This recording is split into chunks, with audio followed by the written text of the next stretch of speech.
శ్రీ గురుభ్యో నమ. శ్రీ మహాగణాధిపతే నమ. శ్రీ మహాసరస్వత్యై నమ. హరి ఓం శ్రీమాత్రే నమ. నమస్తే దేవదేవేశ, నమస్తే పరమేశ్వర, నమస్తే వృషభారుడకారాయ నమో నమ.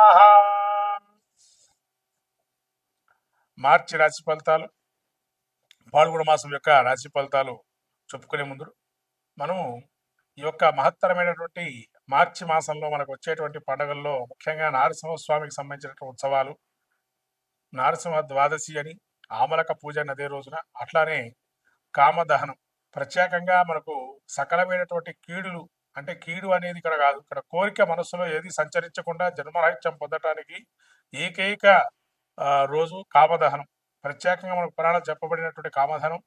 కాబట్టి ఈ కామదహనంలో ఎవరికైతే ఇబ్బందులుగా జీవితంలో అనేక బాధలు పడుతున్నటువంటి వారు ఎవరైతే ఉన్నారో వాళ్ళందరూ కూడా ఈ కామదహనం రోజు ఆ యొక్క కోరికలన్నీ నశించిపోయి అన్ని రకాలైనటువంటి ఇబ్బందుల నుంచి బయటపడేయాలని సాక్షాత్తు ఆ పరమేశ్వరుడు యొక్క త్రినేత్ర ధారి అయి ఆ కాముడిని అంటే ఇక్కడ మన్మధుడిని దహింపజేసేటువంటి సంఘటన మనకు చోటు చేసుకోవటం, తద్వారా సమస్తమైన కోరికలు నశించిపోయి పరమాత్ముడి యొక్క సాన్నిధ్యం పొంది ఆ యొక్క కొత్త వసంతాల్ని, అదే వసంతోత్సవంగా చెప్పబడింది. ఇటువంటి వసంతోత్సవాన్ని మళ్ళీ కొత్త రంగులు పులుముకోవాలి జీవితంలో అని చెప్పి మనకు జీవితంలో ఈ పాల్గొన మాసంలో వచ్చేటువంటి మహాలక్ష్మి జయంతిగా ఉత్తర భారతంలో ప్రత్యేకమైనటువంటి ఈ యొక్క మనకు తెలుపబడింది.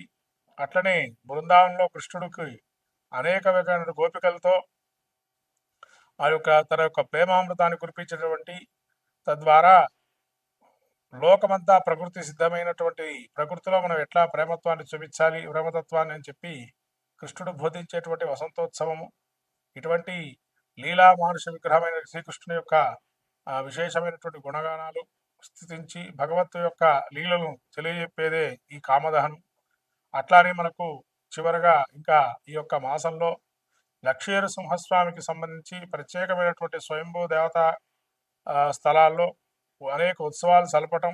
అట్లానే మనకు మన రాష్ట్ర ముఖ్యంగా యాదగిరిగుట్టలో స్వర్ణ గోపుర విమానోత్సవాన్ని కుంభాభిషేకాన్ని చేయటం అటువంటి మహత్తరమైనటువంటి మాసంగా పరిగణింపబడుతుంది. కాబట్టి పాల్గొన మాసంలో ఆ నరసింహం యొక్క క్షేత్రాలు దర్శనం చేసుకొని ఆ నరసింహుడి యొక్క అనుగ్రహాన్ని పొందాలని ఈ యొక్క ఆ యొక్క పాల్గొన మాసంలో, అట్లానే త్రినేత్రధారి అయిన ఈశ్వరుడు యొక్క స్వరూపాన్ని, ఈశ్వర తత్వాన్ని గ్రహించడానికి, పరమాత్మ యొక్క స్వరూపాన్ని తెలుసుకోవడానికి ఆ యొక్క ఈశ్వర అంటే పుణ్యక్షేత్ర దర్శనం చేసుకోవటం.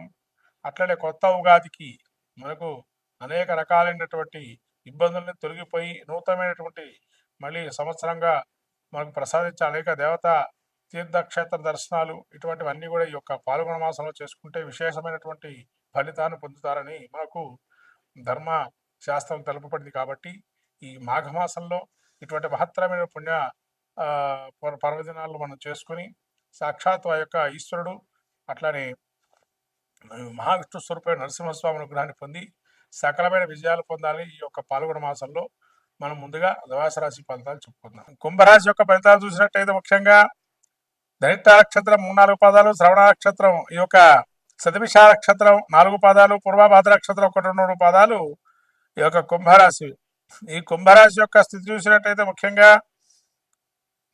కుంభరాశిలో జన్మస్థ రవిశనులు, ద్వితీయంలో శుక్రబుధ రాహువులు, అట్లానే చతుర్థమందు గురువు, పంచమందు కుజుడు, అట్లానే అష్టమందు కేతువు. ఈ గ్రహ సంచారం చూసినట్టయితే ముఖ్యంగా జన్మంలో శని వీళ్ళకి ఏదైతే యోగాప్రదుడుగా రేపు 29 నుంచి వీళ్ళకి ఏదైతే మారుతున్నాడో యోగప్రదంగా ఉంటుంది. కుంభరాశి వారికి ఒక్కసారిగా భారం తీరినట్టుగా అవకాశం ఉంటుంది కొన్ని ఇబ్బందుల నుంచి. అట్లాగే రవి తృతీయంలో ఉండడం వల్ల కుటుంబంలో కొన్ని కలహాలు ఏర్పడే అవకాశం ఉంటుంది. అయినా కూడా శుక్ర బుధులు కూడా వీరికి ద్వితీయ స్థానంలో సంచారం చేస్తున్నారు. బుధుడు యోగప్రదంగా ఉన్నాడు ఇక్కడ. అట్లాగే శుక్రుడు మాత్రం ఆనంద యోగాన్ని, విందులు వినోదాలు పాల్గొనటము, ఒక చివరి మాసంగా ఇప్పటి నుంచి మీకు పూర్తిగా మంచి కాలం వచ్చిందని ఒక అవకాశాలు ఎక్కువగా రావటము, తద్వారా మీకు ఇంకా ఈ గురుడు కూడా అర్ధాష్టమంలో ఉన్నాడు కాబట్టి కొంత ప్రతికూలంగానే ఉన్నది గురుడు కూడా. రాహు ద్వితీయంలో ఉన్నాడు. కొద్దిగా ప్రతికూల అంశం ఏంటంటే ఇక్కడ జన్మస్థలంలో రాహు రాబోయే కాలంలో వస్తున్నారు కాబట్టి కొన్ని విషయాలకి సంయమనం, ఓర్పు, సహనం లాంటివి నేర్చుకోవటం వల్ల మంచి ఫలితాలు పొందుతారు.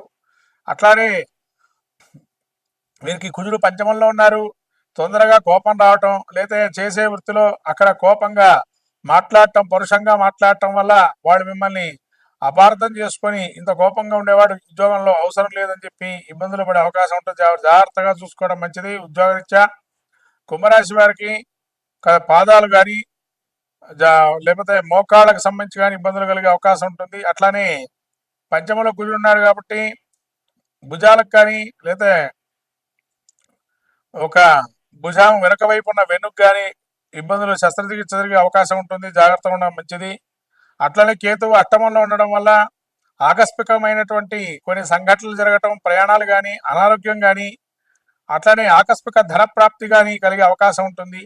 తద్వారా మీరు కొంత ఆనందంలో ఉండే అవకాశం ఉంటుంది.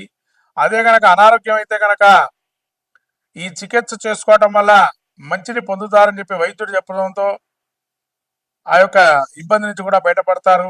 ఇవన్నీ కూడా ఒక మంచి సూచనగా గోచరిస్తుంది కేతువు కూడా. కాబట్టి కుంభరాశి వారికి ఇదివరకు కన్నా ఇప్పుడు కొంత మెరుగైన ఫలితాలు ఉన్నాయి. ఇంకా మెరుగైన ఫలితాలు పొందటానికి కానీ ఆదిత్య హృదయ పాలన చేసుకోవటం, సౌరం కానీ, అట్లాగే అవకాశం ఉంటే సూర్య నమస్కారాలు కానీ చేసుకోవటం వల్ల మంచి ఫలితాలు గోచరిస్తాయి. గురుక్షేత్ర దర్శనం, దత్తక్షేత్ర దర్శనం, గురుచరిత్ర పారాయణం, దత్తచరిత్ర పారాయణం లాంటివి క్రతువులు చేసుకోవటం వల్ల మంచి ఫలితాలు కలుగుతాయి ఈ యొక్క కుంభరాశి వారికి. శ్రీమాత్రే నమః. మొత్తం మీద ద్వాదశ రాశి వారికి ఏంటనగా ఈ ద్వాదశ రాశి వారికి మార్చి మాసం పాల్గొన మాసంలో మన జాతకంలో కూడా దశాంతర్దశలు కూడా చూసుకొని అదొక 50%, ఇదొక 50%గా గోచారాన్ని ఫలితాలు కూడా చూసుకోవాలి. తద్వారా ఫలితాలు ఉంటాయి, శుభ ఫలితాలు. అట్లాగే ఈ ద్వాదశ రాశి వారికి ప్రత్యేకంగా చెప్పడం ఏంటంటే ఈ మాసంలో ప్రత్యేకంగా శని మారే అవకాశం ఉంది కాబట్టి కొన్ని రాశుల వారికి మంచి, కొన్ని రాశుల వారికి చెడు జరిగే అవకాశం ఉంటుంది. కాబట్టి వాళ్ళకి శని యోగప్రదుడా కాదా తెలుసుకోవాలి జాతక చక్రంలో. అందుకని జాతక చక్రం పరిశీలన చేసుకోండి. యోగప్రదంగా ఉంటే మంచి ఫలితాలు, అవయోగప్రదంగా ఉంటే అవయోగ ఫలితాలు ఇస్తారు. ఇది అందరూ గమనించాల్సిన విషయం ద్వాదశ రాశుల వారు.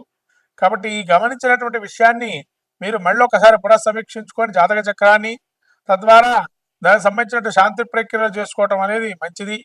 ముఖ్యంగా శక్తి లేని వారు ఎవరైతే ఉంటారో శాంతి ప్రక్రియలు చేసుకోవడానికి కనీసం స్తోత్ర పారాయణాలు కానీ, స్తోత్రాన్ని వినటం కానీ, శ్రవణం కానీ, నామస్మరణ కానీ, క్షేత్ర దర్శనం కానీ లాంటివి చేయటం వల్ల కూడా మంచి ఫలితాలు సాధిస్తారు ద్వాదశ రాశుల వారు. కాబట్టి ద్వాదశ రాశి వారు ఈ యొక్క మార్చి మాసంలో మనకు వచ్చేటువంటి పండుగల్లో కామదానాన్ని ఏదైతే ఉందో హోళికా వసంతోత్సవం అని, ఆ ఉత్సవంలో అన్ని కూడా దహించుకుపోయి, అంటే మనకు ఉండేటువంటి కోరికలు, అవయోగ కోరికలు ఏవైతే ఉంటాయో అవి దహించి శుభ పరిణామాలు వచ్చే అవకాశాన్ని తీసుకోవాల్సిందిగా కోరుతున్నాను. ఈ యొక్క ద్వాదశ రాశుల్లో ముఖ్యంగా ఈ యొక్క మహాలక్ష్మి జయంతి కూడా ఉంది. కానీ విరివిగా అమ్మవారి యొక్క అనుగ్రహాన్ని పొందండి, మహాలక్ష్మి ఆరాధన చేసుకోండి ఇంట్లోనే. ఆ అమ్మవారి అనుగ్రహం కలిగి మంచిగా కీర్తి ప్రతిష్టలు, యశకీర్తి లాభాలు ఉండాలని నూతనమైనటువంటి సంవత్సరాన్ని అడుగుపెడుతున్నాము. విశ్వావసునామ సంవత్సరంలో అందరూ కూడా సుభిక్షంగా సస్యశ్యామలంగా కోరుతూ నమస్కారం.